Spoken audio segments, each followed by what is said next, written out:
Little girl grabs dirty homeless man's hand and takes him to her house.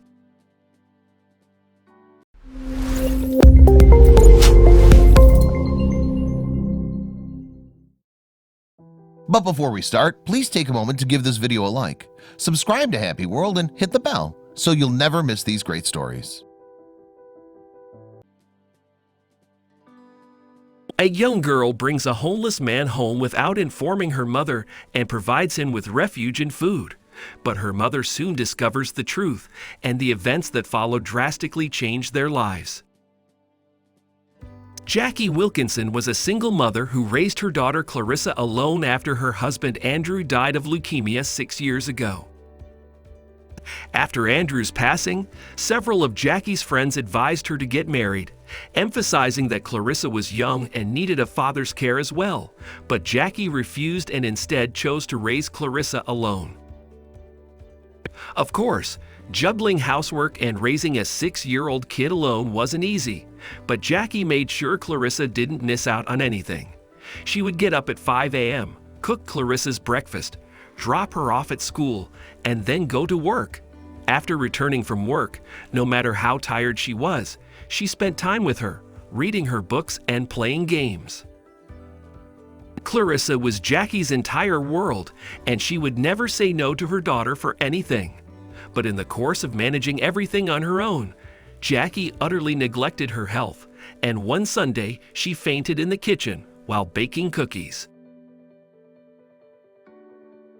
"Mommy, wake up, Mommy!" Clarissa screamed as she ran into the kitchen after hearing a loud noise.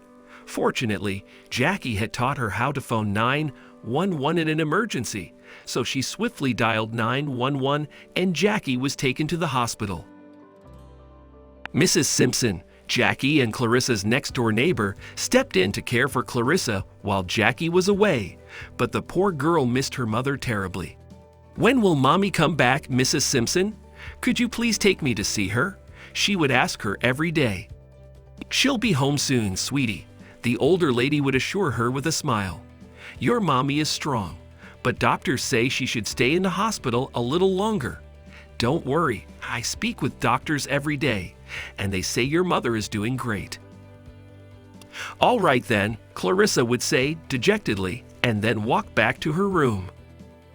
She had no idea Jackie was severely stressed and exhausted, as a result of which her blood pressure had skyrocketed, and she had been placed under observation for a week. Jackie had told Mrs. Simpson not to worry Clarissa unnecessarily, so she didn't tell the truth to the little girl. "I'll be back in a week, Mrs. Simpson," she'd said on the phone. "There's no reason to be concerned. Please look after Clarissa until then." However, none of the ladies realized what was in store for them. Clarissa was walking back from school one afternoon when she spotted a homeless man begging for alms. She noticed that people would pass by him, but no one bothered to help. "Mommy always says we should help others. I can't leave him like this," she thought, and ran up to him. People do not come into your life by chance. "Hello, mister. My name is Clarissa. Are you hungry?" The man, who couldn't have been younger than 90, looked at her teary-eyed. "Oh dear, I haven't eaten in days. My name is Jeffrey, and I am not feeling well. You can come with me. I'll help you," Clarissa said, extending her hand for the homeless man to hold. Jeffrey smiled with tears in his eyes. "Oh no, dear, I am fine. Your parents wouldn't appreciate a homeless man like me. No one does. But thank you for your care, sweetheart. You're extremely kind, but I'll wait for some help." "Well, Daddy went to the Angel," Clarissa said sadly, "and Mommy is not at home, so you can come with me." Jeffrey looked at her, confused, and still wanted to refuse, but Clarissa grabbed his hand and asked him to follow her. "Come with me. Mommy keeps a lot of food at home, I promise you." Jeffrey thought if he could get some food at the girl's house, at least he wouldn't have to sleep hungry that night, so he went with her.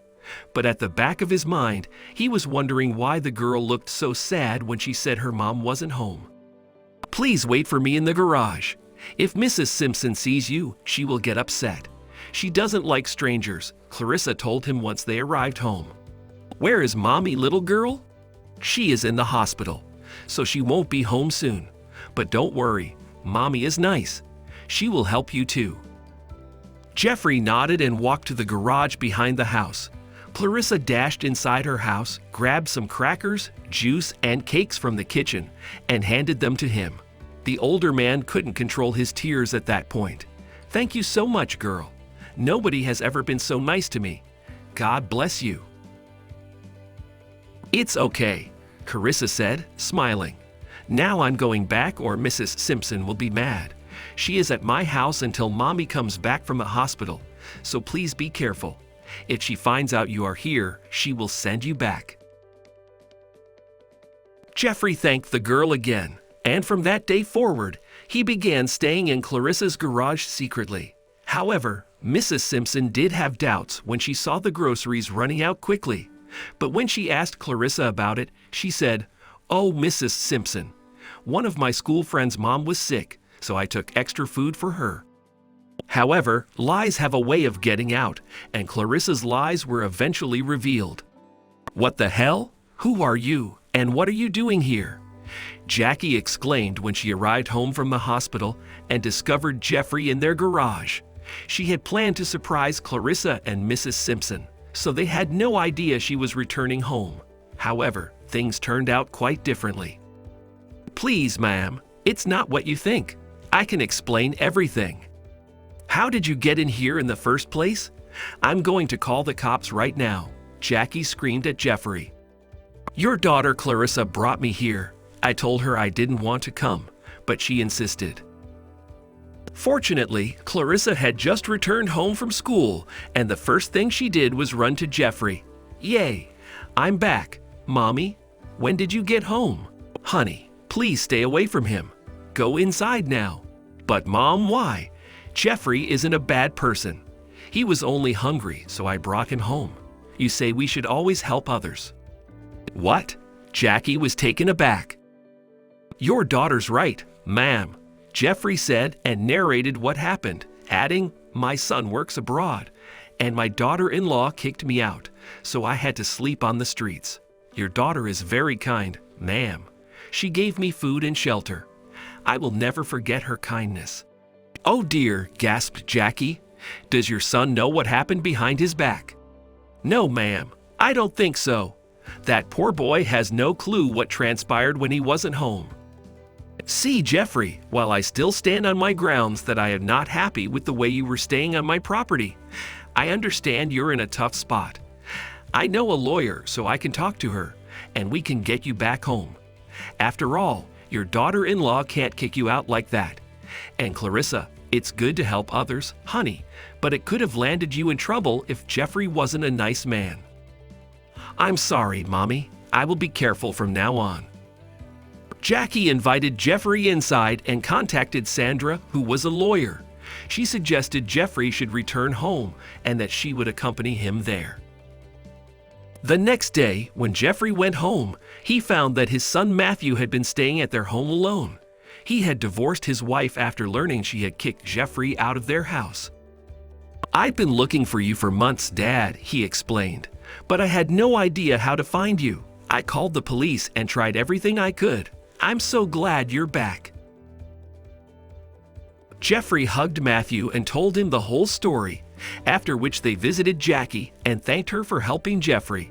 With time, the two families became close and started meeting each other often. Eventually, Matthew and Jackie started falling for each other and realized they were in love. They decided to get married, and everyone, including Clarissa, was super excited about the wedding. A year later, Matthew and Jackie welcomed another daughter, and Jeffrey became a grandfather to two.